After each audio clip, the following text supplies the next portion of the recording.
శ్రీమాత్రే నమ. జయ గురు దత్తాత్రేయ నమ. ఈ వీడియోలో మనం ఫిబ్రవరి 1వ తారీఖు నుంచి 28వ తారీఖు మధ్యలో జరగబోయే మాస ఫలితాలు మేషరాశి వారికి ఏ విధంగా ఉంటాయో తెలుసుకునే ప్రయత్నం చేద్దాం.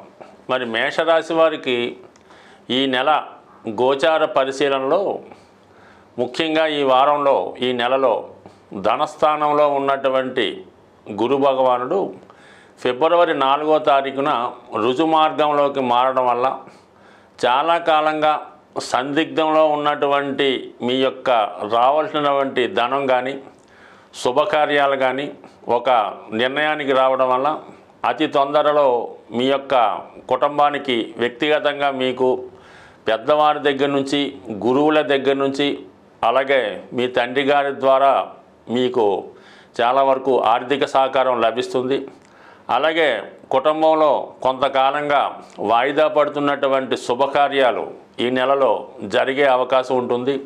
ముఖ్యంగా మీ యొక్క గతంలో మీరు పోగొట్టుకున్నటువంటి విలువైన వస్తువులు కానీ ఏదైనా పదవి కానీ తిరిగి పొందే అవకాశం ఈ గురుగ్రహ అనుగ్రహంతో ఫిబ్రవరి 4వ తారీఖు నుంచి రావడం జరుగుతుంది. అలాగే లాభస్థానంలో సంచరిస్తున్నటువంటి శని భగవానుడికి ఈ ఫిబ్రవరి నెల 12వ తారీఖున రవిగ్రహం కూడా రావడం వల్ల ఎవరైతే ప్రభుత్వ ఉద్యోగం కొరకు కానీ ప్రభుత్వ పదవి కొరకు కానీ ప్రయత్నం చేస్తున్నారో వారికి అనూహ్యంగా మీ యొక్క కోరుకున్న విధంగా ఏదైనా ఉన్నత ఉద్యోగ అవకాశాలు లభించే అవకాశం ఉంది. అలాగే ప్రభుత్వ ఉద్యోగం ప్రయత్నిస్తున్న వారికి ప్రభుత్వ ఉద్యోగ ప్రయత్నాలు ఫలిస్తాయి. మరి ముఖ్యంగా అంటే వారసత్వంగా కొంతమందికి ఉద్యోగాలు రావడం జరుగుతుంటుంది. అంటే తండ్రి గారి ద్వారానో ఏదైనా ఎండోమెంట్స్ డిపార్ట్మెంట్లోనో పెద్దవాళ్ళు ఆ సంస్థలో లేదంటే ఆ యొక్క కార్యాలయంలో ఉద్యోగం చేసినప్పుడు కారణాంతరాల వల్ల వారి పదవి విరమణ తర్వాత వేరే వాళ్ళకి వారసత్వంగా కొన్ని ఉద్యోగాలు వస్తుంటాయి.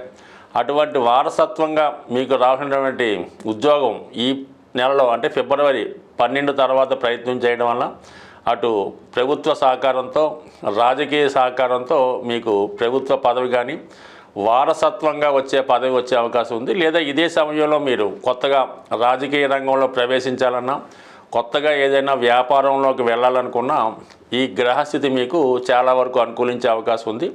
ఇంచుమించుగా మనకి ఈ ఫిబ్రవరి 12వ తారీఖున బుధుడు తృతీయ షష్టాధిపతిగా ఉన్నటువంటి బుధుడు కూడా లాభస్థానంలోకి రావడం వల్ల ముఖ్యంగా మీకు రుణాలు వసూలయ్యే ప్రయత్నాలు జరుగుతాయి. అలాగే మీరు ఏదైనా పెద్ద మొత్తంలో రుణం కొరకు ప్రయత్నం చేస్తుంటే మరి ప్రభుత్వ రంగ సంస్థల ద్వారా రుణ ప్రయత్నాలు కూడా ఫలిస్తాయి.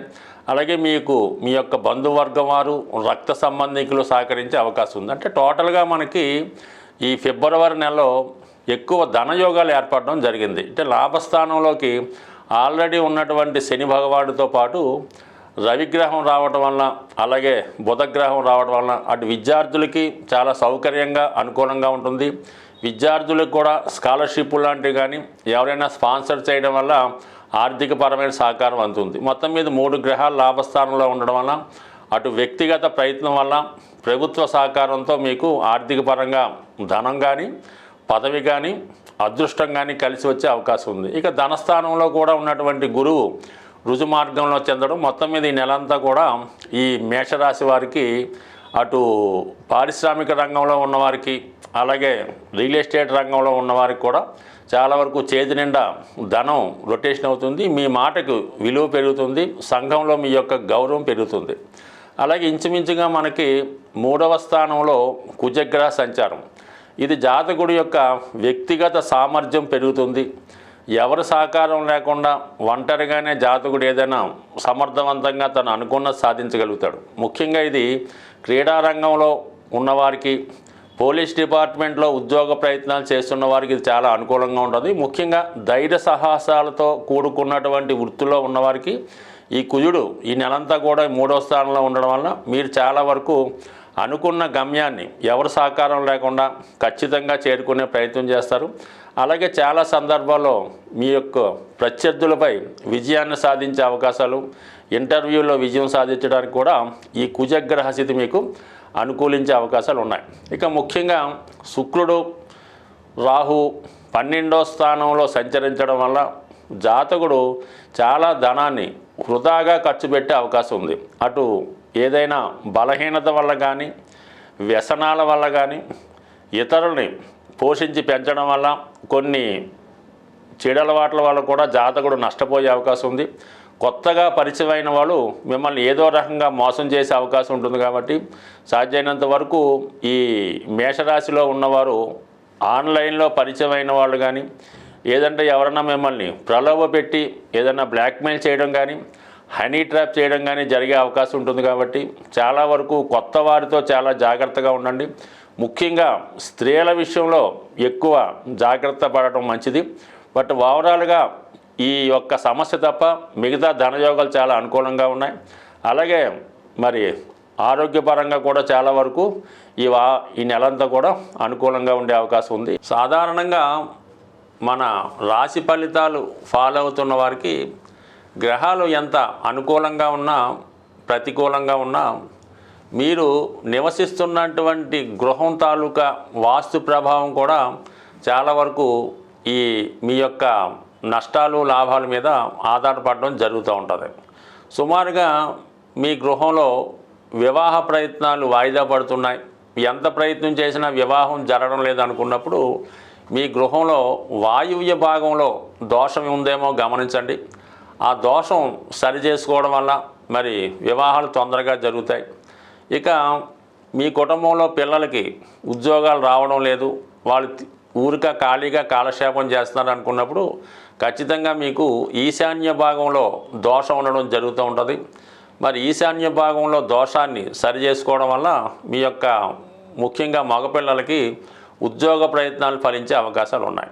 అలాగే ఆగ్నేయ దోషం అన్నది చాలా ప్రమాదకరంగా అది మొత్తం కుటుంబాన్ని స్ట్రగుల్ పెడతా ఉంటుంది. అంటే చిన్నవారు పెద్దవారిని డామినేట్ చేయడం, ముఖ్యంగా ఆ కుటుంబ యజమాని అంటే భర్త ఏదో ఒక వ్యసనానికో బలహీనతకో లోనవడం వల్ల ధనాన్ని పాడు చేయడం జరుగుతూ ఉంటుంది. ముఖ్యంగా ఈ ఆగ్నేయ దోషం వల్ల ఆ కుటుంబంలో స్త్రీలకి అనారోగ్య సమస్యలు రావడం వల్ల భార్యాభర్తల మధ్య ఫిజికల్ అట్రాక్షన్ తగ్గుతూ ఉంటుంది. దాన్ని ఆసరాగా తీసుకొని భర్త వేరే కారణాలతో వేరే ప్రయత్నాల ద్వారా తన అవసరాలు తీర్చుకోవడం జరుగుతూ ఉంటుంది. అలాగే వివాహం అయిన తర్వాత కూడా ఆడపిల్లలు తరచూ పుట్టింట్లోనే స్టే చేసి పుట్టింటి మీద పెత్తనం చేయడం జరుగుతూ ఉంటుంది. అందువలన ఇటువంటి దోషాలు ఉన్నవాళ్ళు ఆగ్నేయ దోషాన్ని కూడా సరి చేసుకోవడం మంచిది. సాధారణంగా గ్రహ దశలు జరుగుతున్నప్పుడు కొన్ని గ్రహ దశలు అంటే ముఖ్యంగా రవి దశ జరుగుతున్నప్పుడు ఆ యజమానికి ఇబ్బందులు వస్తున్నాయంటే ఖచ్చితంగా మీ ఇంట్లో తూర్పు భాగాన్ని కూడా సరి చేసుకుంటే ఆ యజమాని పలుకుబడి పెరుగుతుంది, ఇంటి మీద పెత్తనం సాధిస్తారు, ఆరోగ్యపరంగా అనుకూలంగా ఉండే అవకాశం ఉంది. అదే శుక్ర మహాదశ జరుగుతున్నప్పుడు స్త్రీలకి అనారోగ్య సమస్యలు, ఎక్కువ ధనం ఖర్చు అవ్వడం, లగ్జరీగా ఇన్ఫ్లుయెన్స్ అవ్వడం ఇవన్నీ జరుగుతున్నప్పుడు మరి ఆగ్నేయ భాగాన్ని సరి చేసుకుంటే శుక్రదశ యోగించే అవకాశం ఉంది. బట్ ఏదైనా కేవలం మన గోచారాన్ని పట్టుకొని దాని మీదే కాకుండా మనకి జరిగే దశలు, అలాగే మనం నివసిస్తున్నటువంటి గృహం, మనకు ఉన్నటువంటి ఇతర స్థిరాస్తుల యొక్క ప్రభావం కూడా మానవుడి యొక్క జీవితం మీద పడుతూ ఉంటుంది. కాబట్టి ఏదైనా ఒక సమస్య దీర్ఘకాలికంగా ఎంత ప్రయత్నం చేసినా సక్సెస్ అవటం లేనప్పుడు అటు జాతకాన్ని అటు గోచారాన్నితో పాటు మనం నివసిస్తున్నటువంటి గృహాన్ని కూడా సరి చేసుకోవడం వల్ల ఖచ్చితంగా మీ యొక్క సమస్యలు పరిష్కారం అయ్యే అవకాశం ఉంటుంది. స్వస్తి.